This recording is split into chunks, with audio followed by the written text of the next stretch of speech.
হাতে মাত্র 5 মিনিট সময় থাকলে এই ডেজার্টটা ট্রাই করুন। মাত্র দুটো উপকরণে এটা বানানো যাবে, আর খেয়ে তো আপনি এর স্বাদে পাগলই হয়ে যাবেন। ভিডিওতে নতুন বন্ধু হয়ে থাকলে মালা রান্নাবান্নাকে অবশ্যই সাবস্ক্রাইব করে আমার পাশে থাকবেন। আমি এখানে নিয়ে নিচ্ছি 1 কাপ দুধ। দুধটা কাঁচাও নিতে পারেন, আবার জাল করাও নিতে পারেন, এতে কোনো সমস্যা নাই। এখানে আমি একটা কাজ করে রাখছি, 4 চামচ দুধের মধ্যে 1 চামচ কাস্টার্ড পাউডার মিলিয়ে একটা ঘোল তৈরি করে নেব। এটা এখন ব্যবহার করব না, এটা ঘুলে সাইডে রেখে দেবো। আর এই দুধটা 2 মিনিটের মতন কিন্তু জাল করে নিতে হবে। দুধে এখানে উবালও এসে গেছে। কয়েকবার উবাল আসার পরে দুধের মধ্যে আমি দিয়ে দিচ্ছি 2 থেকে 3টে এলাচ। এটা পাউডার এলাচও দিতে পারেন, আমি গোটা এলাচই দিয়ে দিলাম। 2 চামচ চিনি দিয়ে দিলাম। এখানে চামচের সাইজটা একটু বড় আছে, যদি 4 চামচের মাপ করেন তাহলে 4 চামচ চিনি হবে। নেড়ে চেড়ে চিনিটা গলে গেলেই কিন্তু কাস্টার্ড মিশ্রিত দুধটা এর মধ্যে ঢেলে দেব। দুধের মধ্যে কাস্টার্ড দুধ দেওয়ার পরে অনবরত হাতার সাহায্যে দুধটা কিন্তু নাড়াতে চাড়াতে থাকতে হবে।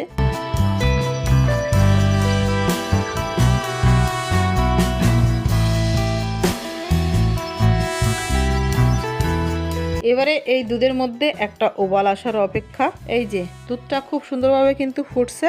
আমি গ্যাসের ফ্লেম অফ করে দিয়ে এই দুধটা অন্য একটা পাত্রে নামিয়ে নেব।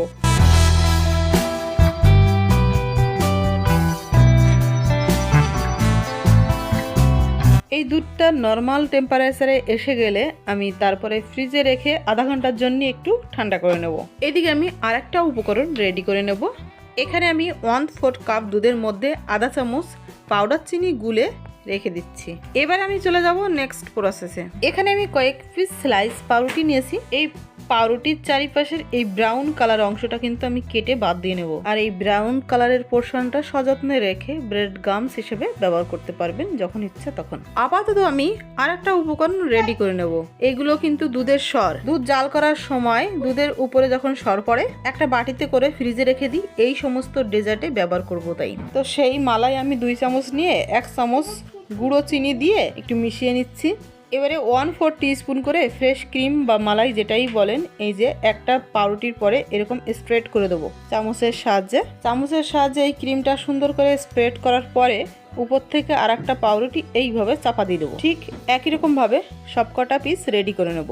এবারে পাউরুটিগুলো কি করে আমি পিস করে কেটে নিচ্ছি সেটা দেখাচ্ছি। এই যে কোনাকুনি করে একবার কেটে অপোজিটে কোনাকুনি ফের আর একবার কেটে দিচ্ছি। আর এর জন্য একটা একটা ব্রেডে কিন্তু 4টে করে পিস বেরোলো। এবারে ওই যে আগে থেকে দুধের মধ্যে চিনি গুঁড়ো মিশিয়ে যে দুধটা আমি রেডি করে রেখেছিলাম, ওইটা এরকম চামচের সাহায্যে উপর থেকে অল্প অল্প করে দিয়ে দেবো সব জায়গায়। এটা পাউরুটির এপিট ওপিট দুটো পিঠেই কিন্তু এই কাজটা করে নিয়ে আমি একটা প্লেটে খুব সুন্দর করে সাজিয়ে নিলাম। এবারে ওই যে মিল্ক কাস্টার্ড আমি ফ্রিজে রেখেছিলাম সেটা বের করে আমি উপর দিয়ে হাতার সাহায্যে এটা দিয়ে দিচ্ছি।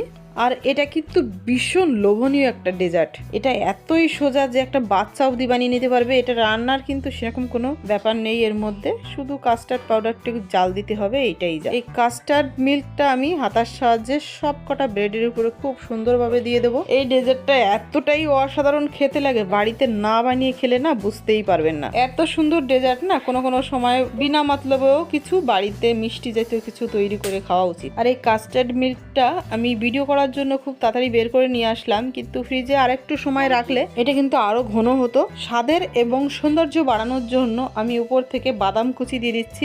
এই ভিডিওতে কাস্টার্ডের উপকরণ যদি বাড়িতে না থাকে, কাস্টার্ডের জায়গা সেম প্রসেসে আটা ময়দা ব্যবহার করতে পারেন। তবে রেসিপিতে সামান্য একটু ভ্যানিলা ফ্লেভার ব্যবহার করলে ভালো হয়। যদি না থাকে এলাচের পাউডার দিয়েও একটা দুটো করে কেশরও দিয়ে দিচ্ছি। তো বন্ধুরা, আশা করি আমার এই রেসিপিটি সকলের কাছে ভালো লেগেছে।